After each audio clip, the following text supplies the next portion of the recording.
కాంతమ్మకి రుచికరమైన వంటలు తినటమంటే చాలా ఇష్టం. ధనవంతురాలవడంతో తనకి నచ్చిన హోటల్ నుండి నచ్చిన వంటకాలు తెప్పించుకొని తింటుంది. అయినా సంతృప్తి చెందదు. అలా ఒకరోజు తన భర్త రంగయ్య ఇలా అంటాడు. ఏటి కాంతమ్మా, రోజు నిన్ను చూస్తున్నాను. రోజు ఒక వంటకం తెప్పించుకొని తింటున్నావు. అసలు నువ్వేం తినాలనుకుంటున్నావు? ఏం కావాలి నీకు? ఏం తిన్నా నా నోటికి రుచి సరిపోవట్లేదు. అలా హోటల్ నుండి తెప్పించుకొని తినటం ఎందుకు చెప్పు? నీకోసం రుచిగా వండి పెట్టడానికి మన కోడలు కాంచనుందిగా. తను ఏ వంట చేసినా చాలా బాగుంటుంది. ఏం వంటో ఏంటో, ఆకుకూరలు చేస్తే అందులో ఉప్పు కారం సరిగ్గా వెయ్యదు. ఇంకా చాలా వరకు కూరల్ని మాడ చేస్తుంది. సరైన రుచే ఉండదు. కాంచన చేసే వంటలు తినలేక నేను హోటల్ నుండి తెప్పించుకుంటున్నాను. అరే, ఆ విషయం నాతో చెప్పొచ్చుగా. ఇన్నాళ్ళు ఎందుకు దాచావు? మీ నోరు ఊరికే ఉండదుగా. ఏదో ఒకటి బాగుతూనే ఉంటారు. నేను చెప్పే విషయాలు కోడలి చెవిలో ఊదారనుకోండి, ఇక నా సంగతి అంతే. అది కాదు కాంతమ్మా, ఇలా బయట నుండి భోజనం తెప్పించుకొని తింటుంటే నీ ఆరోగ్యం పాడవుతుంది కదా. అలా రంగయ్య కాంతమ్మ మాట్లాడుకుంటూ ఉంటే అక్కడికి కాంచన వచ్చింది. చాలా సంతోషంగా వస్తున్న కాంచనని చూసిన కాంతమ్మ, ఏంటమ్మా, మళ్ళీ వంటలో ఏదైనా కొత్త ప్రయోగం చేస్తున్నావా ఏంటి?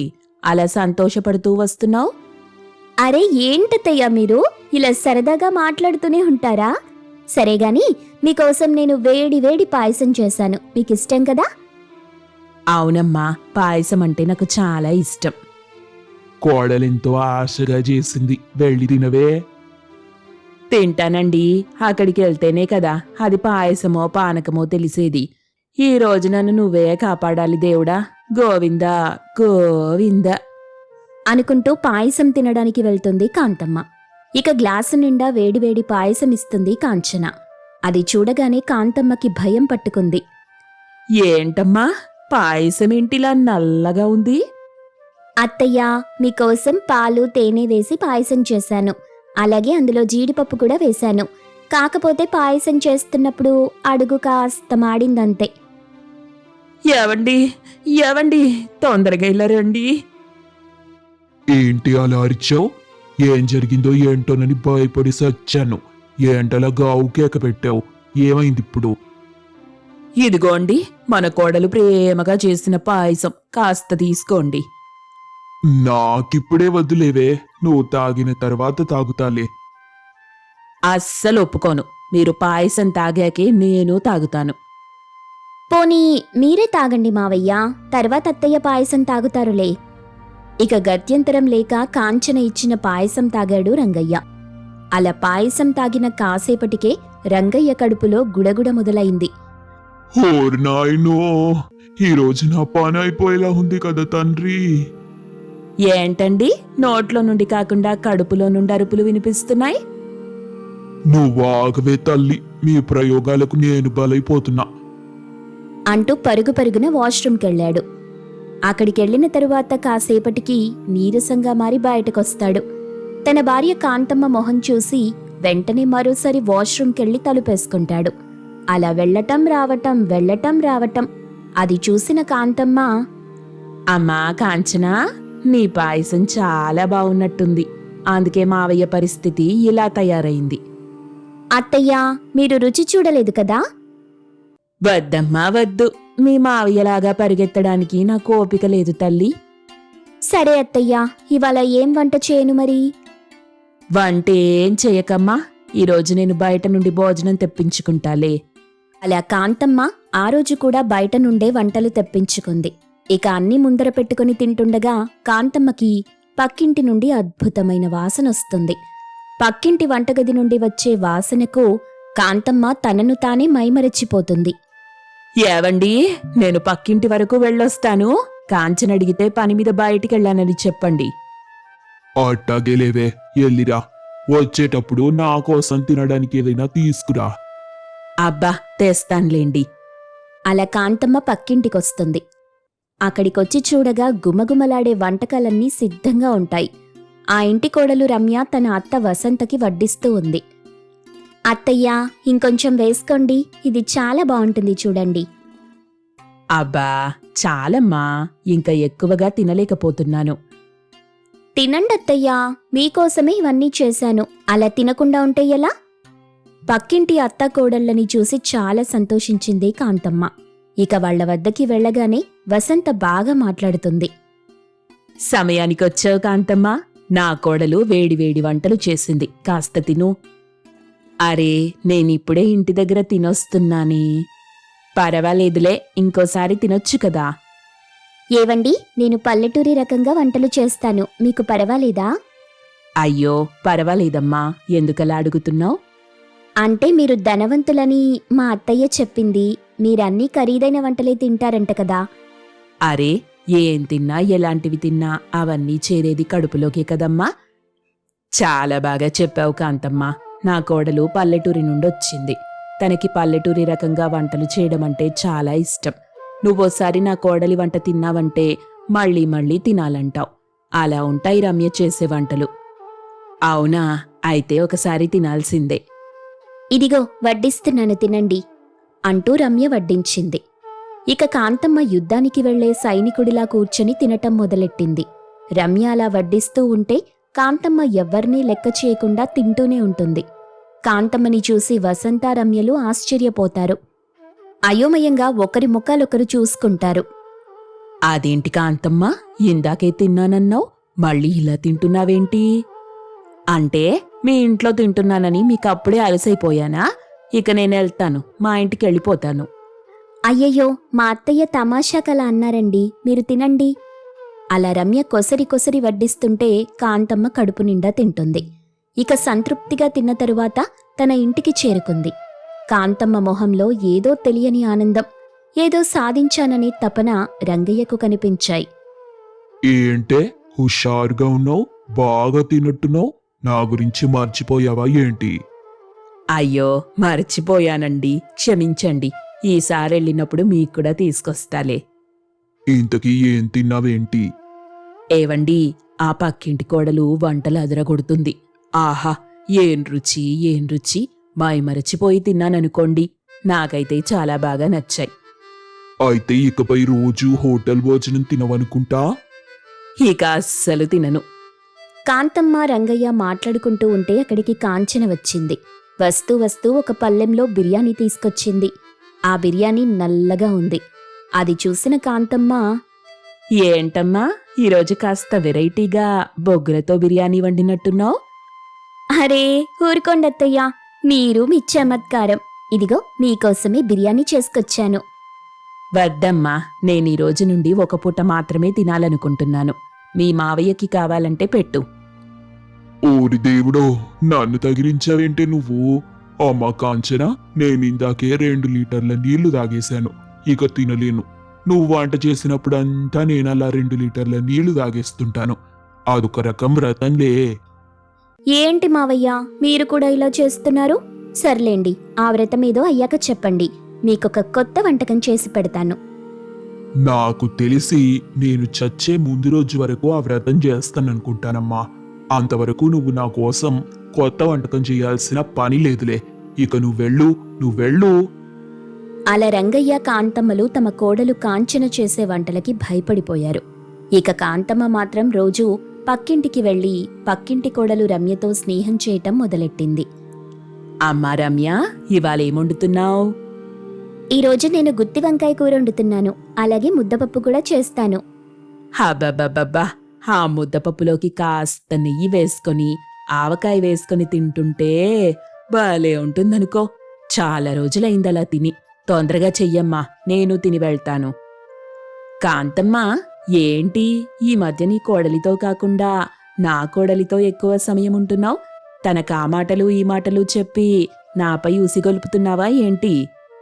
అయ్యో, నేనెందుకలా చేస్తాను చెప్పు? ఆయన నీ కోడలు బంగారం, మంచి పద్ధతి గల అమ్మాయి. పల్లెటూరి నుండొచ్చింది కదా, ఆ కట్టుబొట్టు అందంగా ఉంటుంది. నువ్వు చాలా అదృష్టవంతురాలివి వసంత. ఇంత రుచిగా వంటలు చేసే కోడలు దొరికింది నీకు. అలా చాలాసేపు వసంతతో రమ్యతో మాట్లాడింది కాంతమ్మ. వంట పూర్తవడంతో ముగ్గురూ కలిసి తింటుంటారు. అప్పుడే అక్కడికి కాంచన వచ్చింది. భోజనం చేస్తున్న తన అత్త కాంతమ్మని చూసి, ఏంటత్తయ్యా, ఇంట్లో మీకేం తక్కువైంది? ఇలా పక్కింటికొచ్చి తింటున్నారు. మనకి కావలసినంత డబ్బుంది. మీరేం కోరితే అది హోటల్ నుండి తెప్పించుకోవచ్చు కదా. ఇలా వీళ్ళ దగ్గరికొచ్చి తినటమేంటి? చూడమ్మా, మన దగ్గర ఎంత డబ్బుండే ఏం చేయడానికి చెప్పు. ఇదిగో ఈ రమ్యలాగా రుచిగా చేసేవాళ్లు లేరుగా. రోజు నేనిక్కడికొచ్చి రమ్య చేసే భోజనం తింటున్నాను. నిజం చెప్పాలంటే నాకు మా అమ్మే గుర్తొస్తుంది. అంత రుచిగా ఉన్నాయి రమ్య చేసే వంటలు. మరి నేను చేసే వంటలు మీకు నచ్చటం లేదా? నువ్వు బాధపడనంటే ఒక విషయం చెప్తాను. నీ వంటలు తినలేకపోతున్నానమ్మా. మీ మావయ్య అయితే 2-3 సార్లు ఆస్పత్రికి కూడా వెళ్ళొచ్చారు. ఇక చాలమ్మా, ఇంతవరకు వచ్చింది కాబట్టి చెప్తున్నా. ఈ రమ్య వంట అద్భుతం. నువ్వు తిని చూడు. అలా కాంతం అనగానే కోపంతో ఊగిపోతూ కాంచన అక్కడున్న భోజనం వడ్డించుకొని తింటుంది. అలా ఒక్క ముద్ద నోట్లో వేసుకోగానే అద్భుతమైన రుచికి పొంగిపోతుంది కాంచన. ఆ వంట తిన్న తరువాత తన మనసు మారింది. నిజమే అత్తయ్యా, చాలా రుచిగా ఉంది. ఇకపై నేను ఇక్కడికొచ్చి రమ్య దగ్గర వంటలు నేర్చుకుంటాను. అమ్మా, చాలా సంతోషం తల్లి. అలా కాంచన మరుసటి రోజు నుండి రమ్య దగ్గర వంటలు చేయటం నేర్చుకుంటూ తన అత్తామామలకు కావలసింది చేసి పెడుతూ ఉంటుంది. కాంతమ్మ ఇంటి నుండి బయటకొచ్చేసరికి పెద్ద కోడలు రమ్య కోపంగా చూస్తూ ఉంటుంది. పక్కింటి వైపు చూస్తున్న కాంతమ్మని చూసి, అలా చిన్న కోడలు ఇంటివైపు చూస్తూనే ఉంటారా? నిద్రలేవగానే వాళ్ల సంగతేనా మీకు? వాళ్ల గురించి ఆలోచిస్తుంటారా? మీకిక్కడ ఏం తక్కువ చేశామని చెప్పండి అత్తయ్యా. అయ్యయ్యో, ఇప్పుడు నేనేమన్నానమ్మా? నిద్రలేచొచ్చి అలా చూశాను అంతేగా. అదే, ఆ పక్కింట్లో మీ చిన్న కోడలుందిగా, ఆవిడ గురించి ఆలోచిస్తున్నారని నాకు తెలుస్తుంది. అది కాదమ్మా, పాపం వాళ్ళు వేళకి తింటున్నారో లేదోనని ఆలోచిస్తున్నాను అంతే. వాళ్లతో నేనేం మాట్లాడలేదుగా. వేరు కాపురాలు పెట్టాం కదా, వాళ్ళు మిమ్మల్ని మాతోనే ఉండమని వదిలేశారు. ఎంతసేపు చిన్న కొడుకు చిన్న కోడలు గురించి ఆలోచించకండి. మిమ్మల్ని చూస్తుంది మేము, మా గురించి పట్టించుకోండి. అది కాదమ్మా, ఎంతైనా కన్న కొడుకు కదా, కాస్త బాధగా ఉంటుంది కదా. కాంతమ్మ రమ్య అలా మాట్లాడుకుంటూ ఉండగా ఇంతలో పక్కింటిలో నుండి చిన్న కోడలు వనజ బయటకొస్తుంది. అది చూసి, అదిగో వచ్చిందిగా మీ ముద్దుల చిన్న కోడలు, ఇక ఆవిడతో ఊరేగండి.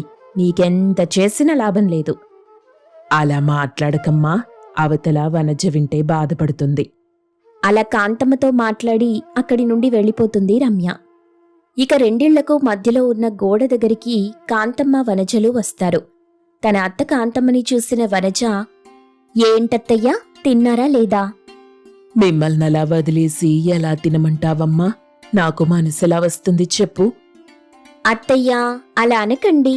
మీకు 3 పూటలా తినడానికి ఏ ఇబ్బంది ఉండకూడదని మేం మిమ్మల్ని అక్కడే ఉండమని చెప్పాం. 2 అన్నదమ్ములు వేరైన తరువాత మాకీ చిన్న ఇల్లు మాత్రమే వచ్చింది.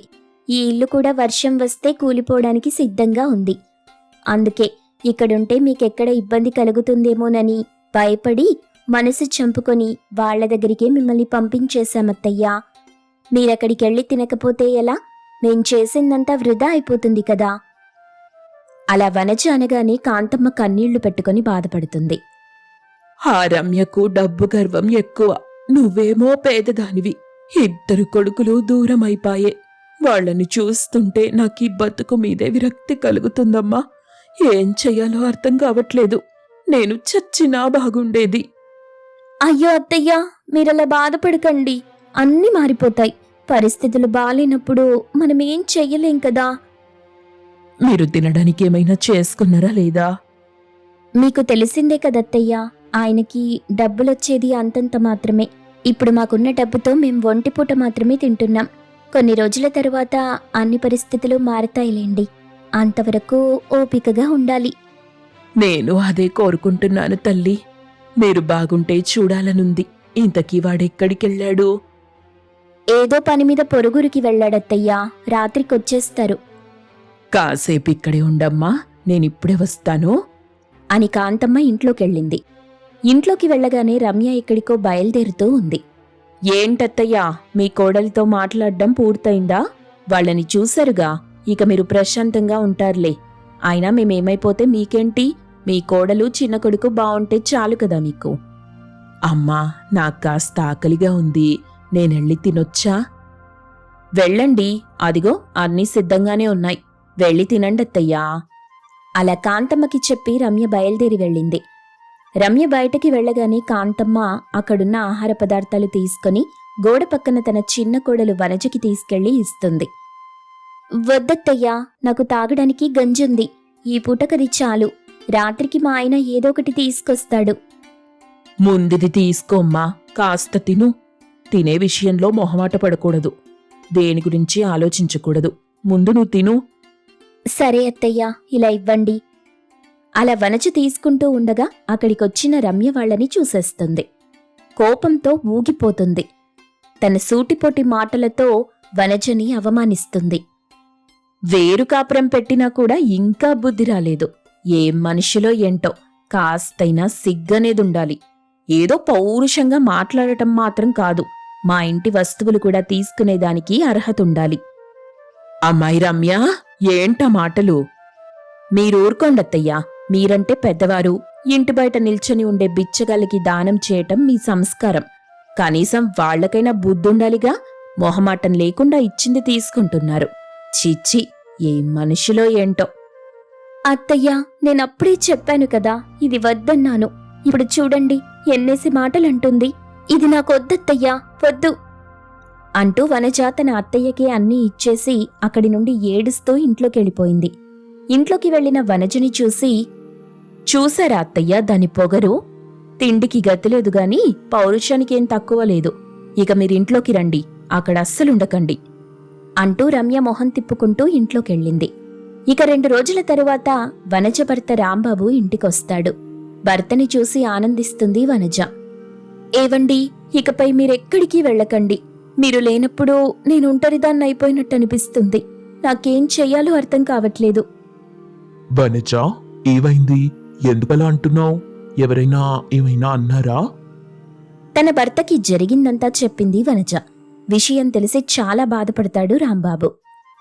ఇంకేం బాధపడకు వనజ, ఇకపై నిన్ను వదిలిపెట్టి నేనెక్కడికి వెళ్ళను. ఇదిగో ఈ డబ్బు తీసుకో.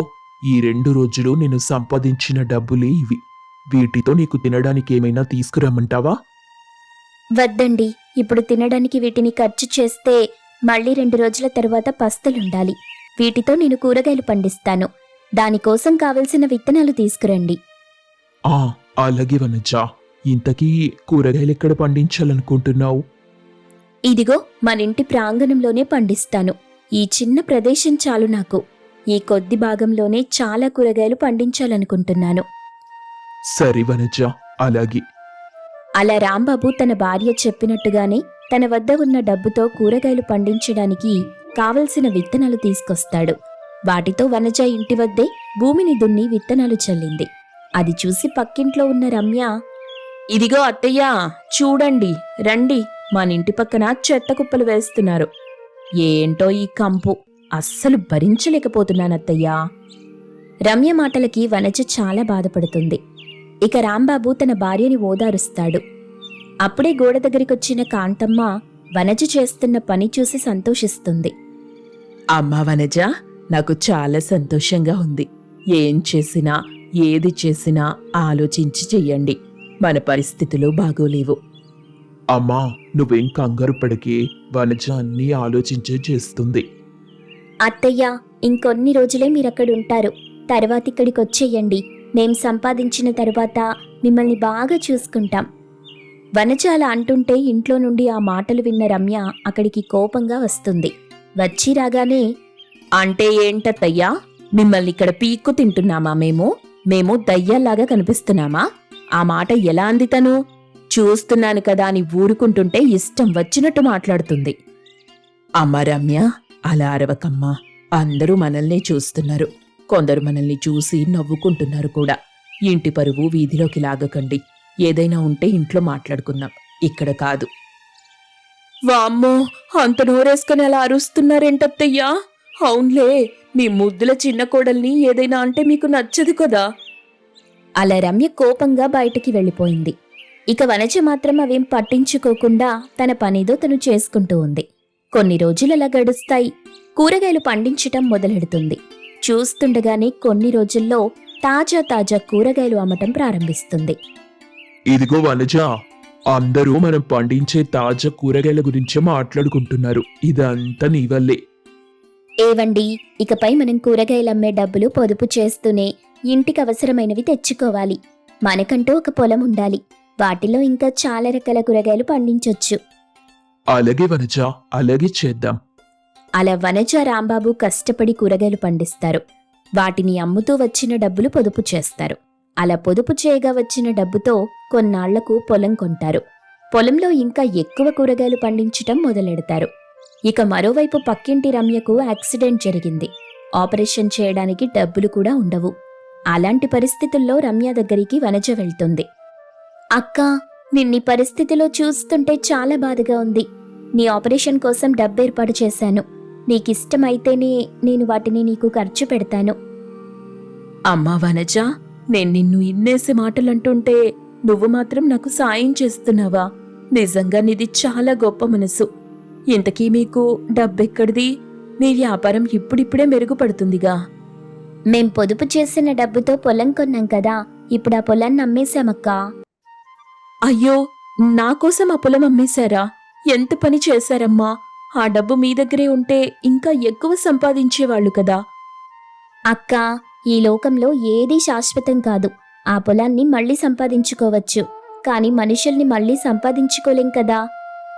వనజ ఆ మాట చెప్పగానే రమ్య కన్నీళ్లు పెట్టుకుంటూ వనజకి నమస్కారం చేస్తుంది. ఇక ఆ తరువాత పొలమమ్మిన డబ్బుతో రమ్యకి ఆపరేషన్ చేయిస్తారు. రమ్య తిరిగి కోలుకొని మామూలు స్థితికి చేరుకుంది. ఇక అప్పటి నుండి 2 కుటుంబాలు మళ్ళీ కలిసిపోతాయి. అది చూసిన కాంతమ్మ చాలా సంతోషిస్తుంది. నాకిప్పుడు చాలా సంతోషంగా ఉందమ్మా, సంతోషంగా ఉంది. నేను చెప్పాను కదా అత్తయ్య, కొత్త నీరు వచ్చి పాత నీరు కొట్టుకుపోయినట్టుగా మన కుటుంబంలో అన్ని ద్వేషాలు తొలగిపోయి మళ్ళీ మనం కలుస్తామని నాకు తెలుసు. చేసిన తప్పులు చెయ్యకుండా ఇకపై మన సమస్యలు పరిష్కరించుకుంటూ సంతోషంగా ఉందాం. ఇన్నాళ్ళు నేను డబ్బు గర్వంతో మిమ్మల్ని అవమానించాను. ఇకపై అలా అస్సలు చెయ్యను. జీవితమేంటో నాకు ఇప్పుడిప్పుడే అర్థమవుతుంది. ముఖ్యంగా వనజని చాలా బాధ పెట్టాను. క్షమించు వనజ. అయ్యో అక్క, మనలో మనకి క్షమాపణలెందుకు? ఇకపై అందరం కలిసుందాం, సంతోషంగా ఉందాం. అలా కోడళ్ళిద్దరూ కలిసిమెలిసి సంతోషంగా ఉంటారు. వాళ్ళని చూసి కాంతమ్మ ఆనందిస్తుంది. వనజ మాత్రం కూరగాయలు పండిస్తూ వాటిని అమ్ముతూ వ్యాపారం సాగిస్తుంది. నలుగురికి పనులు కల్పిస్తూ అందరికీ ఆదర్శంగా నిలుస్తుంది.